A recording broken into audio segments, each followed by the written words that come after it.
Se esse vídeo apareceu para você, é porque essa história vai te emocionar e arrepiar. Então já se inscreve no canal se você gosta desse tipo de história e comenta aí de qual cidade você está assistindo. Eu não sou mulher de contar caso. Isso precisa ficar dito logo de entrada, porque quem me conhece sabe que sou de poucas palavras e muita lida. Não sou dessas que senta na calçada da bodega e desenrola história. Nunca fui. Desde os 16 anos que aprendi que boca aberta atrai mosca e atrai inveja, e que o silêncio, às vezes, é o único bem que a gente consegue guardar sem que ninguém roube. Mas esse aqui eu preciso contar.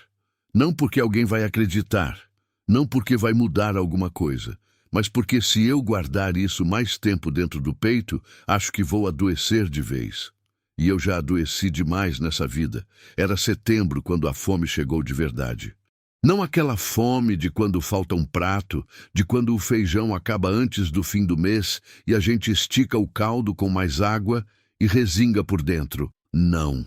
Era aquela fome que dói diferente, que sobe pela barriga, atravessa o peito e chega até o olho.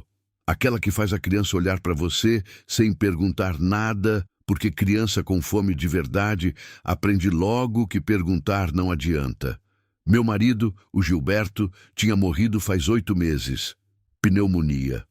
Naquele calor todo, do jeito mais injusto que existe, ele pegou pneumonia. Trabalhou na chuva uma semana seguida, tentando salvar o que restava da roça depois da enchente. Voltou para casa com febre, ficou deitado 3 dias achando que ia passar, e não passou. Foi para o hospital da cidade numa Kombi emprestada e voltou numa caixa de pinho. Deixou eu, Teresa, 56 anos, 2 filhos ainda em casa, o Robinho de 14 e a Marininha de 11, e uma dívida com o armazém que eu nem sabia que existia.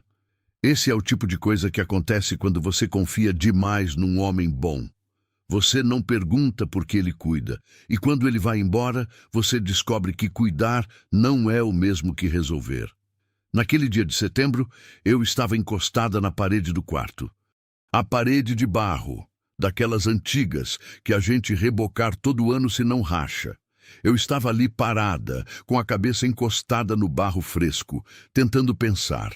Tentando decidir se acordava as crianças com ou sem café, porque café sem açúcar e sem leite é só água quente com cheiro. E eu não sabia se isso era melhor ou pior do que nada. Foi aí que ouvi um estalo seco, como quando a madeira range no calor. Mas não era madeira. Eu olhei para o lado. A parede tinha uma rachadura nova, ou talvez velha, que eu nunca tinha prestado atenção. E dentro dessa rachadura, no meio do barro escuro, brilhava alguma coisa. Puxei devagar, com 2 dedos como quem tira um espinho. Era uma chave, comprida, escura, de ferro pesado, com aquela argola no cabo que as chaves antigas têm. O tipo de chave que fecha a porta de verdade, não essas fechadurinhas de hoje que uma criança abre com grampo. Fiquei olhando para ela na minha mão. O coração acelerou sem motivo que eu pudesse explicar. Não era medo, era aquela sensação de quando você acha algo que não devia estar ali. Como quando você vira um colchão velho e encontra dinheiro dobrado e antes de ficar feliz você fica assustado. Isso não estava aqui por acaso. Quem esconde uma chave dentro de uma parede não quer que qualquer um encontre. Quer que alguém específico encontre. Ou então, quer que ninguém nunca mais encontre. E dos dois, eu não sabia qual era pior. Naquela noite eu não dormi. Fiquei sentada na soleira da porta com a chave no colo, olhando o escuro da estrada de terra. O céu do sertão de setembro é uma coisa que humilha qualquer pessoa. Estrelas demais, silêncio demais, vastidão demais. A gente se sente pequena do jeito certo. Do jeito que lembra que seus problemas são seus e o universo não sabe nem o seu nome. Mas naquela noite o céu não me confortou. Fiquei girando a chave entre os dedos. E foi aí que a lembrança chegou. 3 dias antes de adoecer, o Gilberto estava diferente. Eu tinha notado, mas tinha ignorado, porque homem do campo sempre tem um peso que ele não divide com mulher. É orgulho, é criação, é essa coisa que eles aprendem pequenos de que sentimento é fraqueza, e fraqueza não combina com inchada. Então, quando ele ficou calado, eu deixei ele ficar. Mas agora eu lembrava de uma coisa específica. Uma noite tarde, eu levantei para beber água e ele estava sentado do lado de fora, na escuridão, quieto, com as mãos sobre os joelhos, olhando para nada. Eu perguntei o que era. Ele disse: "Nada não, vai dormir." Eu fui. Agora eu ficava me perguntando: o que é que um homem olha no escuro quando está guardando um segredo? Que segredo era esse que ele carregou sem me contar? E por que essa chave estava na nossa parede? Antes do sol nascer, eu acordei as crianças. O Robinho levantou sem reclamar, que é jeito dele. Sério demais para 14 anos, olho de homem em rosto de menino. E Marininha levantou com o cabelo em pé e a expressão de quem ia reclamar. Mas quando viu minha cara, não reclamou. Criança percebe quando a mãe está em modo diferente. "A gente vai andando", eu disse. "Veste o tênis." "Para onde, mãe?" perguntou o Robinho. "Não sei ainda." Ele me olhou, engoliu a pergunta, calçou o tênis. Saímos enquanto o céu ainda era roxo, aquele roxo fundo de antes do amanhecer, que parece que o mundo está segurando a respiração. A estrada de terra vermelha estava úmida do sereno. Nossos passos faziam um barulho mole, abafado. Eu não sabia para onde ia. Sabia só que não conseguia ficar parada. Foi quando eu vi a trilha.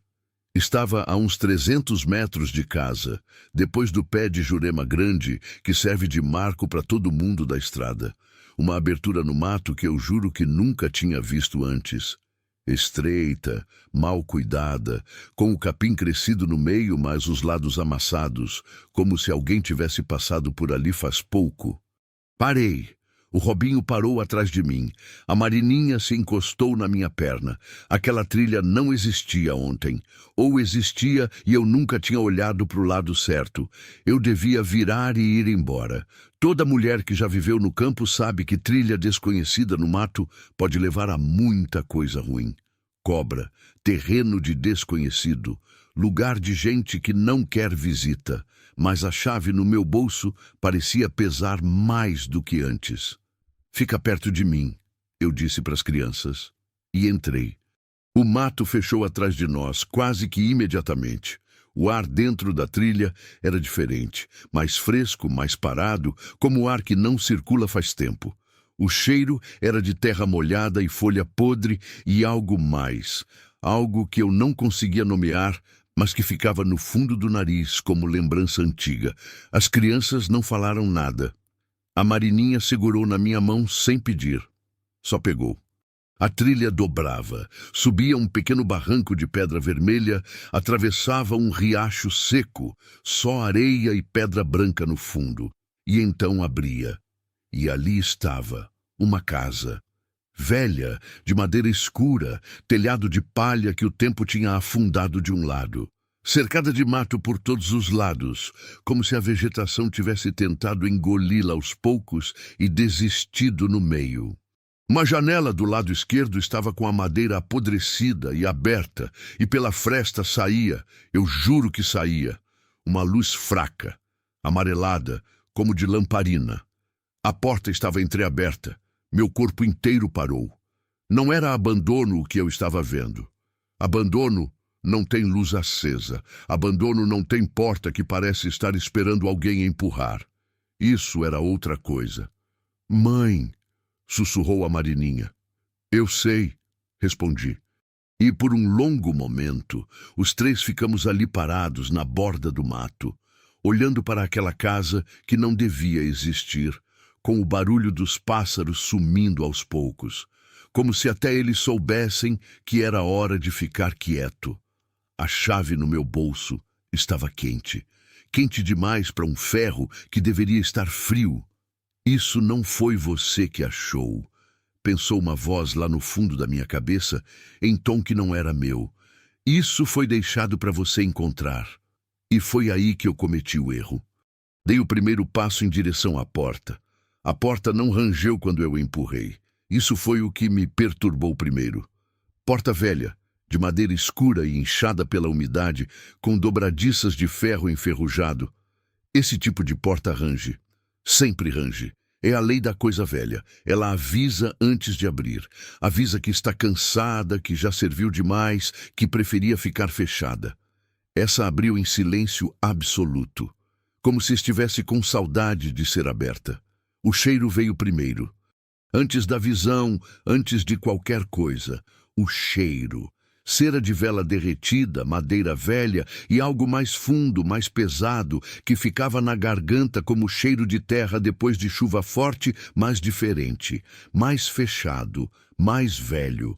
Como se o ar dentro daquela casa não se renovava faz anos e tinha aprendido a se bastar sozinho. Empurrei a porta mais devagar.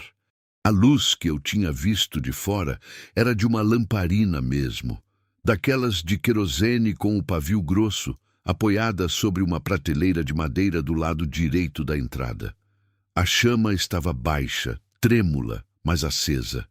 Querosene não dura a eternidade. Alguém tinha colocado querosene naquela lamparina recentemente. Meu coração não disparou. Fez pior. Parou por um segundo.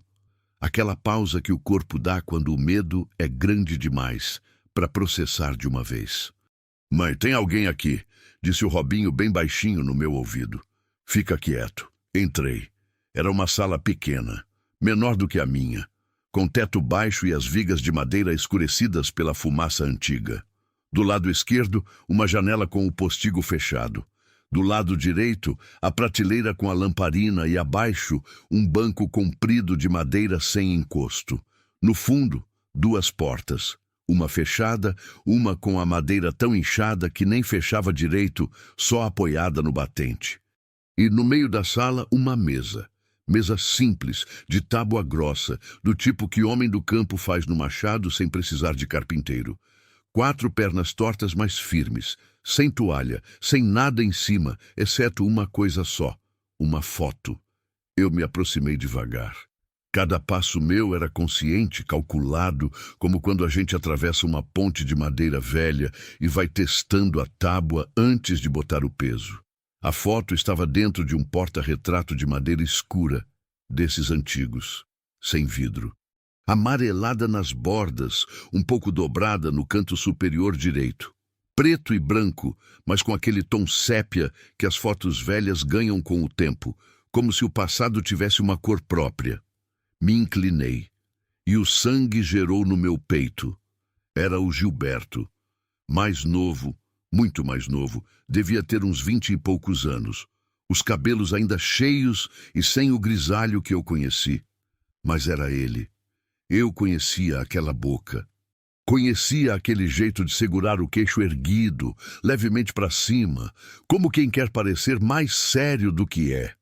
Ele estava de pé, na frente de uma parede que eu não reconhecia, usando uma camisa de botão que eu nunca tinha visto.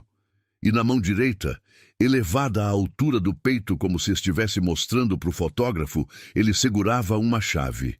A mesma chave. Eu sei que era a mesma porque tirei a minha do bolso e comparei ali mesmo tremendo com a lamparina jogando sombra nas duas. O formato do cabo, a argola, o comprimento, o mesmo ferrugem específico na parte de baixo, como uma mancha que nenhuma limpeza tira. Era a mesma chave. Mãe, a voz da Marininha estava diferente, pequena demais. Eu não consegui responder. Estava olhando para o Gilberto na foto, para o Gilberto que eu enterrei 8 meses atrás, que eu vi ir embora numa caixa de pinho, que eu vi descer no buraco que o Zé Ferreiro abriu com a retroescavadeira do município, e estava tentando entender o que aquele homem sabia que eu não sabia. Aquela casa, aquela chave, aquele segredo. Por que você não me contou, Gilberto? A pergunta me veio como vem dor de ferida antiga, de repente no lugar errado, na hora pior. Quantas vezes ele passou por essa trilha? Quantas vezes ele entrou por essa porta que eu nunca soube que existia? Com quem? Por quê? E a pergunta que doeu mais que todas: o que mais ele guardou de mim? Foi aí que ouvi o som, um rangido, vindo da porta do fundo, aquela apoiada no batente com a madeira inchada, um rangido lento, como de peso se movendo, como de alguém que tinha ficado quieto até agora e decidiu que não precisava mais ficar. Meu corpo reagiu antes da minha cabeça. Girei. Peguei a Marininha pelo braço. Olhei para o Robinho e fiz o gesto. Aquele que toda mãe tem com o filho, sem palavra, que diz: fica atrás de mim agora. Ele ficou. O rangido parou. O silêncio que veio depois era diferente do silêncio de antes. Antes era silêncio de lugar abandonado, vazio, morto, sem intenção. Agora era silêncio de coisa viva que estava escutando, que estava esperando para ver o que eu ia fazer. Eu fiquei parada. Não sei por quanto tempo. Pode ter sido 30 segundos. Pode ter sido 3 minutos. O medo comprime o tempo de um jeito que a gente só percebe depois. A gente vai sair, eu disse. Baixinho. Firme. Mas mãe, o que é? A gente vai sair agora. Mas antes de virar, meus olhos caíram numa coisa que eu não tinha visto na primeira vez. Do lado da prateleira com a lamparina, havia um caixote de madeira virado para a parede, desses de guardar fruta. Eu não sei por que olhei. Instinto, talvez. Ou talvez porque o Gilberto na foto estava olhando exatamente naquela direção. E depois de 22 anos casada, eu aprendi a seguir o olhar daquele homem. Em cima do caixote dobrado havia um papel. Eu me movi antes de pensar. 3 passos rápidos. Peguei o papel, dobrado em 4, amarelado, com a letra miúda e torta que eu conhecia como conheço o meu próprio nome. Era a letra do Gilberto. Só consegui ler a primeira linha antes do rangido voltar. Mais forte dessa vez, com o peso de alguém que levantou de onde estava sentado. A primeira linha dizia: Teresa, se você está lendo isso, então você encontrou o que eu escondi. E se encontrou, é porque precisava encontrar.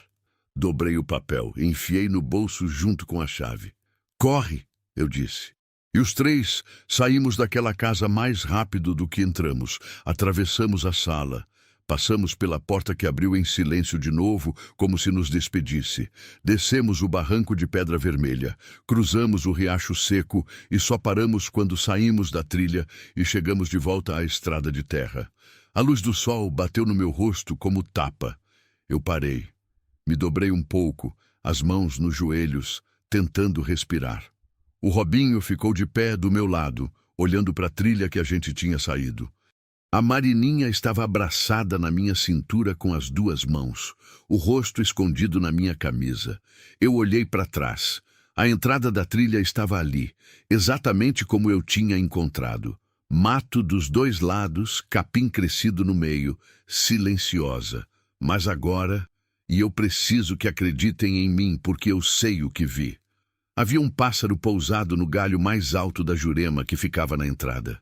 Um pássaro preto, grande, que ficou me olhando por um tempo longo demais para ser acaso. E então, voou. Caminhamos de volta para casa sem falar. Só quando estávamos sentados na soleira, com o sol já alto e o calor começando a pesar, o Robinho falou: Tinha alguém lá dentro, mãe. Eu sei. O que a gente faz? Eu tirei o papel do bolso. Olhei para ele sem abrir. Primeiro eu vou ler isso, respondi. Depois a gente vê. Ele não perguntou mais nada. Que bênção esse filho. Esperei a Marininha adormecer encostada no batente. Criança assustada cansa depressa. E então abri o papel do Gilberto com cuidado, como quem abre coisa que não tem como fechar de volta. Eram 3 páginas, letra miúda, apertada, com a pressão de quem escreveu devagar, com cuidado, escolhendo cada palavra. Comecei a ler. E o mundo que eu conhecia começou a desmontar linha por linha. A carta começava com uma confissão que eu não esperava. Não era sobre traição, não era sobre dívida, não era sobre nada que eu tivesse cogitado nas horas escuras da madrugada, quando o luto faz a cabeça da gente ir a lugares cruéis. Era sobre a terra, sobre aquela terra que a gente morava faz 20 anos, achando que era arrendada. Teresa, escrevia ele com aquela letra torta de homem que aprendeu a ler tarde. Essa terra é nossa, tem documento, tem nome, só que tem gente que não quer que a gente saiba. Tem gente que pagou para que a gente nunca soubesse. E então ele escrevia o nome de um homem que eu conhecia, um homem que tinha estado no enterro do Gilberto, que tinha apertado minha mão, que tinha dito: "Pode contar comigo, Teresa, qualquer coisa que precisar." Eu fechei o papel, sentei no chão da soleira com as costas na parede de barro, exatamente no lugar onde eu tinha encontrado a chave, e fiquei olhando para a estrada de terra vermelha, sem ver nada. Lá no fundo do meu peito, onde fica guardado o que a gente nunca diz em voz alta, eu senti duas coisas ao mesmo tempo. Medo de verdade, aquele que molha a mão e seca a boca, e uma raiva tão antiga, tão represada, tão funda, que eu quase não reconheci como minha. Eu fiquei sentada naquele chão por um tempo que não sei medir. O sol foi subindo. O calor foi chegando daquele jeito do sertão piauiense em setembro, que não pede licença e não tem meio termo. Entra pela soleira, sobe pelo cimento, esquenta a sola do pé e vai subindo até a cabeça, até você sentir que está sendo cozida por dentro. O tipo de calor que faz os cachorros se arrastarem para debaixo da tamarineira e ficarem lá até o fim da tarde sem se mexer. Eu não me movi. Tinha o papel nas mãos, dobrado, aberto, dobrado de novo. Já tinha lido as 3 páginas 2 vezes e estava começando a terceira leitura, não porque não tinha entendido, mas porque entendia demais e precisava que as palavras fossem diferentes das que estavam escritas. Não eram. Deixa eu explicar como o Gilberto escrevia. Ele tinha estudado até o 3º ano primário. Aprendeu a ler com a mãe dele, que era professora de escola rural daquelas antigas, de sala única, onde uma mulher só ensinava desde o beabá até tabuada para 30 crianças de idades misturadas. Então, ele sabia ler, sabia escrever, mas escrevia como falava, sem vírgula no lugar certo, sem acento, com as palavras emendadas às vezes, como se a mão não conseguisse acompanhar o pensamento. Mas era a letra dele. Reconhecia cada torção do G, cada L que virava quase um I, cada R que ele fazia, parecendo mais, com um V. 22 anos lendo bilhete de mercado, lista de compra, recado deixado em cima da mesa, eu conhecia a letra daquele homem melhor do que a minha própria. E era exatamente isso que tornava aquelas 3 páginas tão pesadas, porque eram palavras dele, pensamentos dele, coisas que ele tinha decidido, em algum momento que eu não estava presente, que precisavam ser ditas, mas não em vida. Depois, quando ele não pudesse mais ver a minha reação. Covarde, pensei, com uma ternura que me envergonhou. Covarde, Gilberto. Você sempre foi covarde com sentimento. A carta começava assim, palavra por palavra, e eu vou repetir porque precisa ser dito do jeito que ele escreveu. Teresa, se você está lendo isso é porque eu já fui embora e você achou a chave que eu deixei. Eu sabia que você ia achar porque você é a única pessoa que encosta nessa parede. Você encosta ali quando está pensando. Desde que a gente se casou, você faz isso. Eu nunca te falei que eu sabia. Eu parei na primeira vez que li aqui, porque era verdade. Eu encostava naquela parede. Era um hábito que eu nem sabia que tinha. Ou sabia, mas não achava que alguém notava. Quando estava preocupada, quando estava calculando alguma coisa na cabeça, quando o peso do dia ficava pesado demais, eu ia para aquele canto do quarto e encostava a cabeça no barro fresco. Ele sabia. Em 22 anos de casamento, ele nunca tinha dito. Segurei o papel mais firme e continuei. Eu preciso te contar uma coisa que eu devia ter contado há muito tempo, e não contei porque tive medo. Não medo de você. Medo do que ia acontecer se você soubesse. Medo de não saber proteger você e os meninos se a coisa viesse. Então eu guardei. E guardar foi o pior erro que eu cometi na vida. E eu cometi bastante. Essa frase eu li 3 vezes. Guardar foi o pior erro que eu cometi na vida. Pensei em quantas noites eu fiquei deitada do lado dele sem dormir, olhando o teto, sentindo que tinha alguma coisa que ele não estava dizendo. Aquela sensação de mulher casada que não é desconfiança nem ciúme. É só o conhecimento profundo de quem divide cama, mesa e silêncio com alguém faz anos. Você aprende o peso do sono deles. Aprende quando a respiração é de quem dormiu de verdade e quando é de quem está fingindo. Quantas noites o Gilberto ficou acordado fingindo que dormia? Eu nunca perguntei. Também tinha medo. Só que o meu era diferente. Eu tinha medo de ouvir. A carta continuava.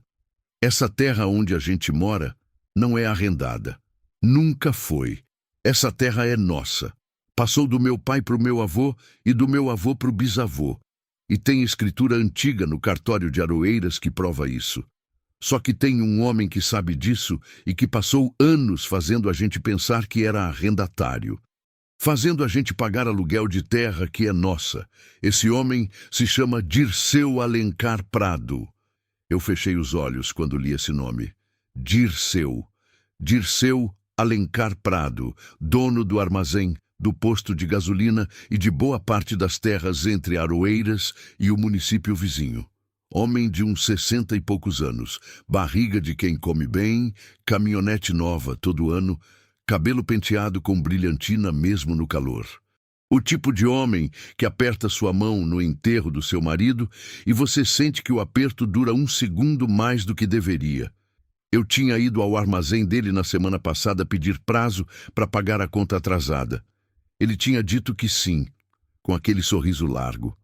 Pode contar comigo, Teresa. Gilberto era um bom homem. A gente não abandona a família de homem bom. Senti a bile subir. Quando eu descobri a verdade, continuava a carta, eu fui no cartório sozinho. Não te contei porque queria ter certeza antes. O cartório confirmou. Tem a escritura no nome do meu bisavô, Benedito Ferreira dos Santos, com os limites da terra descritos e tudo. A terra tem 23 alqueires. A casa onde a gente mora está no meio dela. 23 alqueires. Eu precisei parar para respirar. 23 alqueires de terra no sertão do Piauí não é fortuna de fazendeiro rico. Mas para uma mulher que não tinha nada, que estava com conta atrasada no armazém, que tinha dado bom dia para o filho sem ter o que pôr na mesa, 23 alqueires era a diferença entre sobreviver e viver. Era o que o Gilberto tinha tentado me deixar. E alguém tinha escondido isso dele a vida toda. Eu fui falar com o Dirceu. Isso foi meu segundo erro. Devia ter ido direto no advogado, mas fui falar com ele primeiro porque sou o homem de resolver as coisas na conversa antes de ir para a briga. Ele negou tudo. Disse que eu estava confundindo as coisas, que a escritura era velha demais para valer, que ia ter que ver com o advogado dele. Mas eu vi nos olhos dele, Teresa. Vi que ele sabia. E vi que ele ficou com raiva de eu saber. 3 dias depois eu comecei a passar mal. Eu abaixei o papel, fiquei olhando para o horizonte por um longo tempo.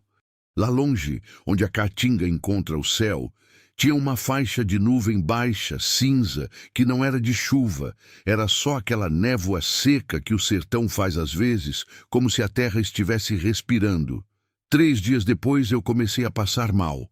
Ele não estava dizendo que o Dirceu tinha feito algo, ele não estava acusando.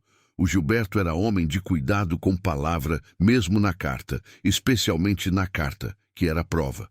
Mas estava dizendo tudo sem dizer. Eu, que o conhecia desde os 32 anos dele, entendi o que estava nas entrelinhas, como se estivesse escrito em letra maiúscula no meio da página. Meu marido tinha morrido sabendo de uma coisa, e alguém podia ter interesse em que ele não vivesse para contar. Respirei fundo. Dobrei e desdobrei o papel mais uma vez. Tinha mais. A casa no mato eu construí com o João Pequeno, meu primo que já morreu quando a gente tinha 18 anos. Era para ser acampamento de caça. Mas eu parei de usar faz tempo e ela ficou lá.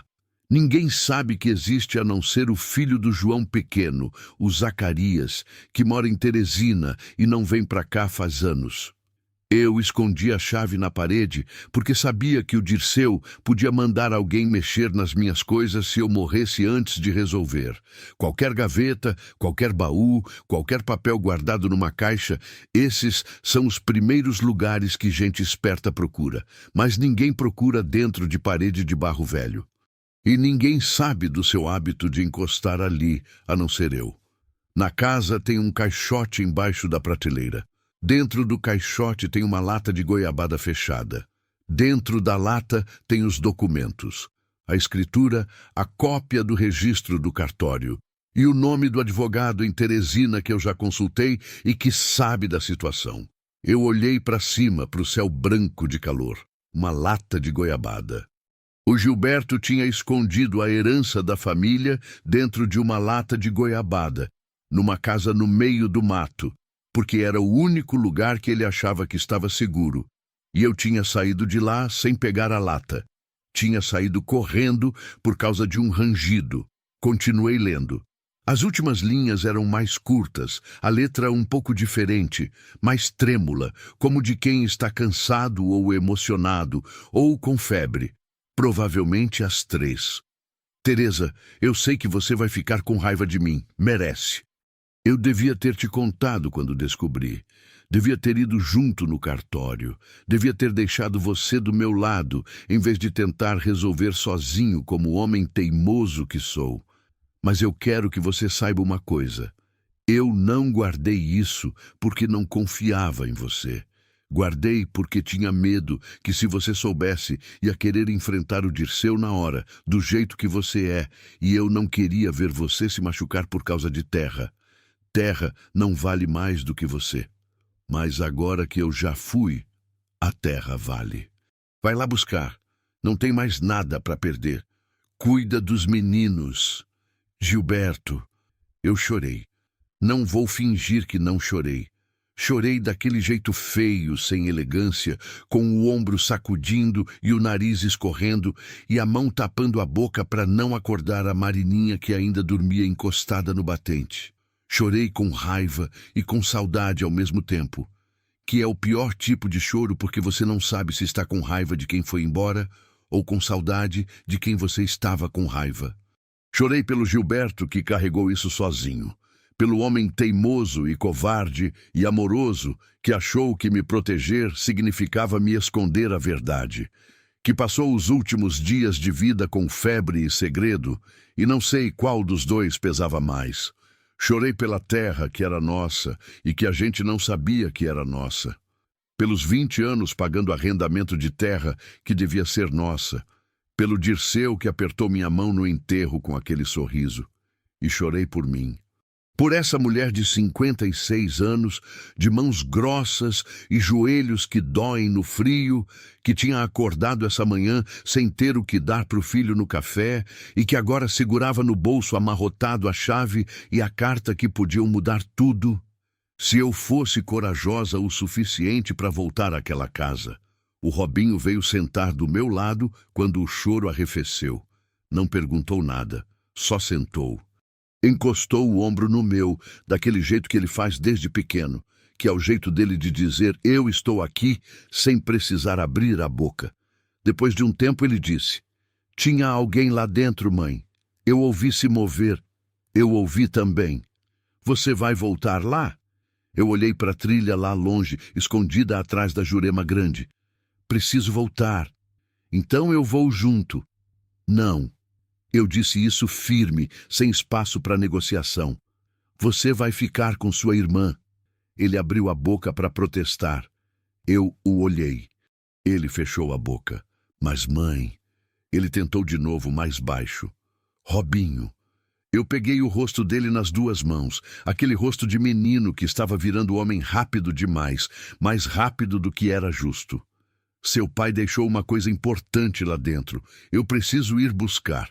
Mas se alguma coisa der errada, você é o único homem da família. Preciso saber que você está aqui com sua irmã. Ele ficou me olhando por um momento longo. Então assentiu. Um assentimento pequeno, seco, de homem. O tipo que dói de ver num menino de 14 anos. Esperei o sol começar a baixar.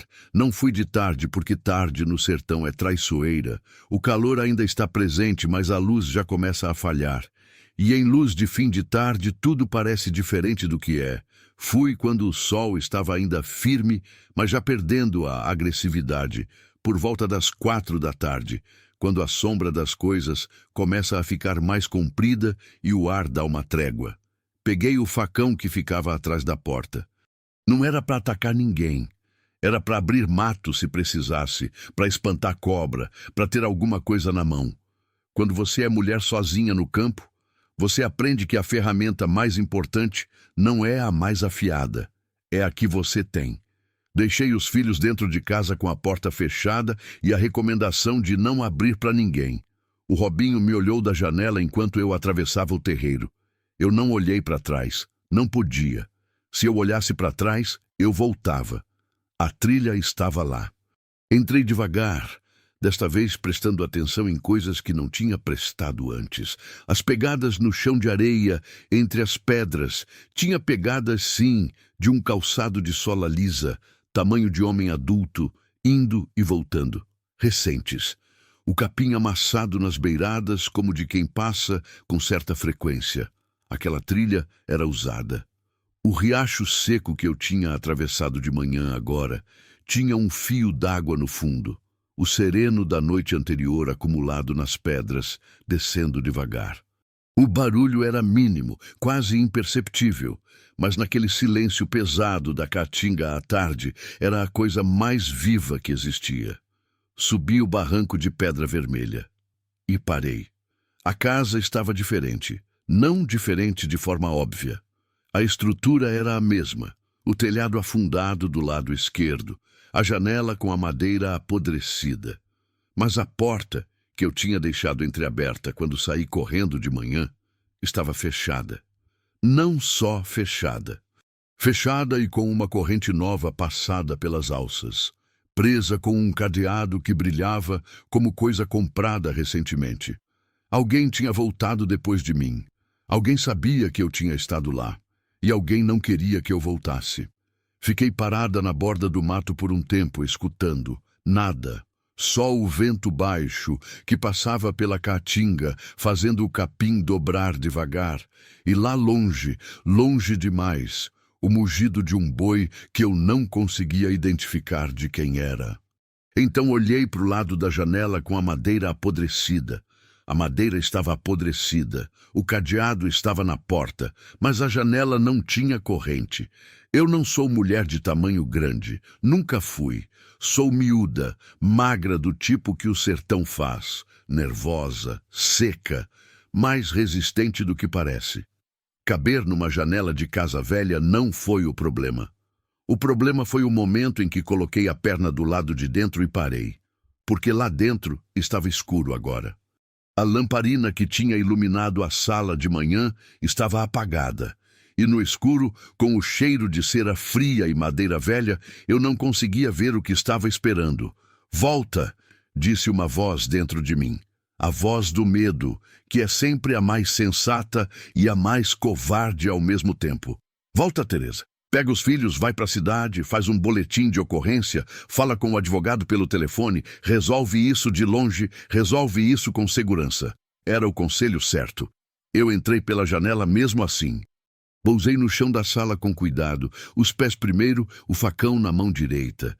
Fiquei parada. Deixei os olhos se acostumarem com a escuridão. Devagar, as formas foram aparecendo. A mesa no meio, o banco do lado, a prateleira com a lamparina apagada. E o caixote. O caixote ainda estava lá, do lado da prateleira, virado para a parede. Me movi em direção a ele com passos curtos, testando o assoalho com o peso antes de pisar. A madeira velha rangia, mas baixinho. Cheguei no caixote. Me abaixei.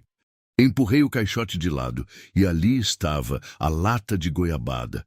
Aquela lata vermelha e branca desbotada, com a tampa amassada de um lado, do tipo que se compra no mercadinho por R$ 3 e guarda na despensa para sempre porque lata de goiabada serve para tudo, menos para jogar fora. Peguei a lata, pesada, sacudi devagar. Não fez barulho de comida, fez barulho de papel. Estava embrulhado dentro. Documentos embrulhados em papel de pão, provavelmente, do jeito que homem do campo guarda coisa importante, junto com um grão de arroz cru para absorver umidade. Gilberto, até no esconderijo você era cuidadoso. Coloquei a lata embaixo do braço esquerdo. Mantive o facão na direita, me virei para a janela, e foi aí que ouvi. Não foi rangido dessa vez. Foi voz, baixa, masculina, vindo da porta dos fundos, aquela com a madeira inchada que não fechava direito. Uma voz falando num tom de quem está no telefone, aquele murmúrio monossilábico de quem responde sem querer ser ouvido. Tá que não, eu já passei. Porta tá fechada. Pausa. Então tá bom. Amanhã cedo eu... A voz parou. Silêncio. E então o som de passos, pesados, vindo na direção da porta dos fundos, que começou a se mover. Eu não pensei. O corpo pensou por mim. 3 passos até a janela. Joguei o facão para fora primeiro. Coloquei a lata no parapeito. Subi. Passei a perna. Desci do outro lado no mesmo segundo em que ouvi a porta dos fundos abrir de vez com aquele barulho de madeira que arranha o chão. Peguei o facão. Peguei a lata. Me joguei na direção do mato agachada, me movendo paralela à parede da casa até chegar no canto. E de lá para o mato fechado, me enfiei na vegetação baixa da caatinga, me agachei atrás de um mandacaru e fiquei absolutamente imóvel. Ouvi a janela ser empurrada mais para abrir. Ouvi o homem, porque era um homem, pelos passos, pelo peso, circular pela sala. Ouvi o barulho do caixote sendo chutado. Então silêncio. E uma palavra dita em voz alta com raiva contida, mas clara o suficiente para eu ouvir do mato. Merda! Fiquei no mato até o barulho sumir, até ouvir passos saindo pela porta da frente, que ele abriu de dentro, então a corrente era só pro lado de fora.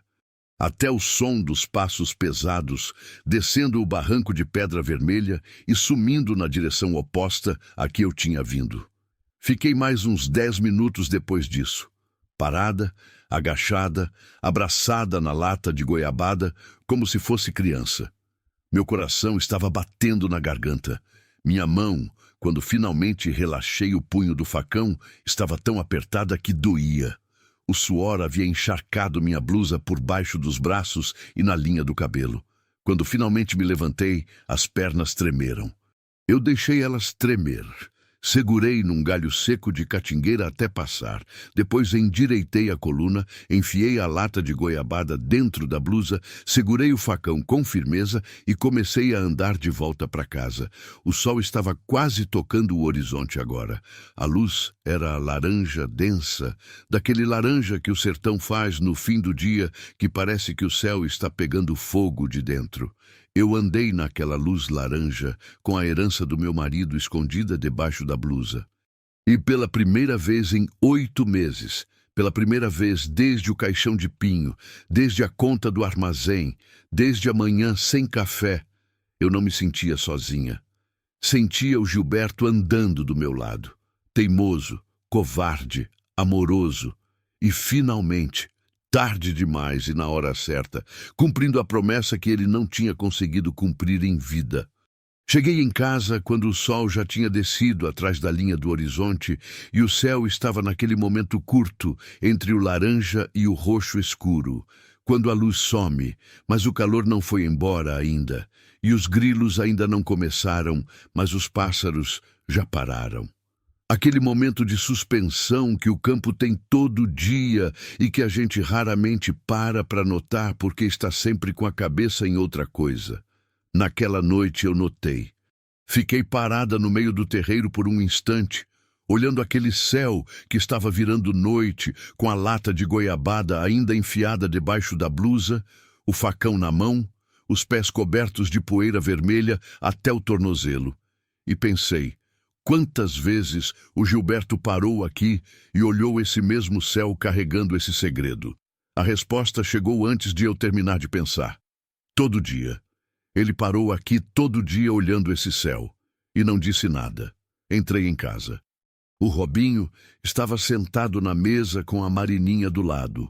os dois diante de 2 pratos com o que restava de farinha de mandioca misturada com um resto de feijão que eu tinha deixado no fogo baixo antes de sair. Comida de sobrevivência, daquelas que a gente faz sem prazer e come sem cerimônia. Os dois me olharam quando entrei. A Marininha abriu a boca. Mãe, você está... Estou bem. Coloquei o facão atrás da porta.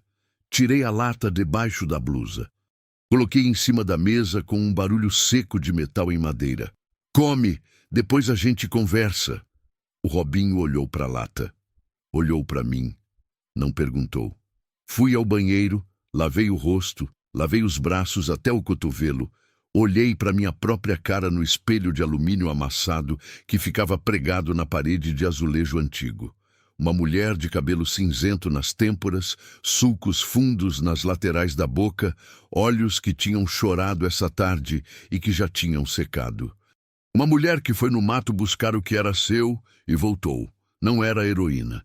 Estava com medo ainda, um medo baixo e constante que ficava no estômago como pedra. Mas estava de pé.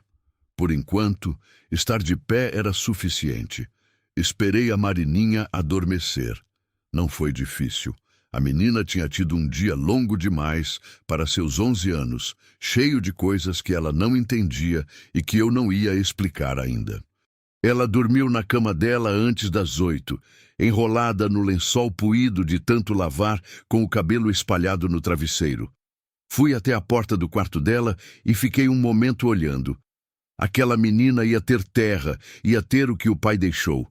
Ia crescer sabendo que havia chão firme embaixo dos pés dela. Não só chão arrendado que podia ser tirado a qualquer hora por qualquer homem de caminhonete nova e sorriso de enterro. Isso eu prometia. Não para Deus, não para o Gilberto, não para ninguém de fora. Prometi para mim mesma, que é o tipo de promessa que a gente não quebra com tanta facilidade. Fui para a mesa com o Robinho. Coloquei a lata no centro. Peguei a faca de cozinha. Não para abrir violentamente, mas porque a tampa estava amassada e precisava de alavanca. Fui soltando devagar, com cuidado, no silêncio da cozinha que só tinha o barulho do lampião, a querosene crepitando e lá fora os grilos que tinham começado enfim. A tampa saiu. Dentro havia um embrulho em papel de pão dobrado em várias camadas, atado com barbante de sisal. E dentro do embrulho, exatamente como o Gilberto tinha descrito, havia um grão de arroz cru num cantinho, seco, fazendo seu trabalho silencioso de absorver a umidade. Desamarrei o barbante, abri o papel com cuidado, como se fosse coisa sagrada, e era, de certa forma. Era o trabalho de um homem tentando consertar em papel o que não conseguiu consertar em vida. Eram 6 folhas no total. A primeira era uma fotocópia de uma escritura antiga, o papel tão amarelado que as bordas estavam quase marrons, a tinta desbotada, mas ainda legível. Na parte de cima, em letras maiores e mais caprichadas do que o resto, o cabeçalho do cartório de registro de imóveis de Aroeiras do Sertão, com uma data que me fez parar, 1948, 78 anos atrás. Meu bisavô por afinidade, o bisavô do Gilberto, Benedito Ferreira dos Santos, tinha registrado aquela terra 78 anos atrás. Quando o Brasil ainda era outro Brasil, quando aquela região do Piauí ainda era catalogada em papel de cartório com letra de tabelião que aprendia caligrafia como arte. Li a descrição do imóvel devagar, com o dedo acompanhando as linhas. Terreno de cultura e criação, com área aproximada de 23 alqueires piauienses, confrontando ao norte com a Serra do Malheiro, ao sul com o Riacho do Bode, ao leste com terras de Raimundo Cosme Feitosa e ao oeste com a estrada boiadeira que liga Aroeiras ao Olho d'Água. Olhei para o Robinho. Ele estava lendo junto comigo por cima do meu ombro, os lábios movendo um pouco, como ele fazia desde pequeno. É a nossa terra, ele disse. Não foi pergunta. É a nossa terra, confirmei. A segunda folha Era uma certidão de registro mais recente, da década de 80, atualizando o registro original e confirmando a transferência da propriedade do bisavô para o avô do Gilberto, e depois para o pai dele, e depois para o próprio Gilberto. Uma cadeia de herança documentada, cada passo com carimbo e assinatura de tabelião. A terceira folha era uma cópia de um contrato de arrendamento. Esse eu li 2 vezes. O contrato era entre Gilberto Ferreira dos Santos, meu marido, como arrendatário, e uma empresa chamada Agropecuária Prado e Associados Litda, como arrendante. Arrendante é quem recebe o pagamento, quem tem a terra e aluga para outro. Meu marido aparecia no contrato como quem pagava pelo uso da própria terra. Agropecuária Prado e Associados. Prado. O nome de família do Dirceu. Eu precisei apertar o maxilar para não dizer nada que o Robinho não precisava ouvir da boca da mãe. A quarta folha era a que mais me perturbou. Era uma página arrancada de um caderno de anotações. O tipo que se compra em papelaria de cidade pequena. Capa preta, linhas azuis. A letra era do Gilberto, mais apressada do que a carta, como de quem estava anotando às pressas antes de esquecer. Era uma lista de nomes e datas. Eu reconhecia alguns nomes, outros não. Mas ao lado de cada nome havia uma data e, em alguns casos, uma anotação curta. Li em voz baixa mais para mim do que para o Robinho. Seu maneco do sítio Lagoa Seca, terra tomada 1987, morreu 1989, infarto. Família Bezerra do Olho d'Água, venderam por preço baixo depois de ameaça, 1993. Zé Cícero Pereira, processo na justiça, perdeu, 2001 foi embora para Teresina. Raimundo das Pedras, recusou vender, casa queimou, 2008, saiu depois. E por último, com a letra mais trêmula, como de quem escreveu doente, Gilberto Ferreira dos Santos, descobriu a verdade. Setembro de 2023, o nome dele, escrito por ele mesmo, na lista dos que o Dirceu tinha tratado. Eu fechei o papel. O Robinho não disse nada. O silêncio entre a gente era do tipo que não precisa de palavra. Era silêncio de 2 que entenderam a mesma coisa ao mesmo tempo e precisam de um momento antes de conseguir falar sobre ela. A quinta folha era o que o Gilberto tinha chamado de nome do advogado. Um cartão de visita colado com fita adesiva amarelada no papel. Doutor Humberto Cavalcante de Melo, OAB-PI, no 12.847, Direito Fundiário e Regularização de Terras, com endereço em Teresina e um número de telefone. Embaixo do cartão, na letra do Gilberto, eu já falei com ele. Ele sabe de tudo. Ele guardou uma cópia dos documentos no escritório. Se você aparecer lá com os originais e o seu RG, ele já sabe o que fazer. O nome que você usa é Benedito Vive. Benedito Vive. Era uma senha.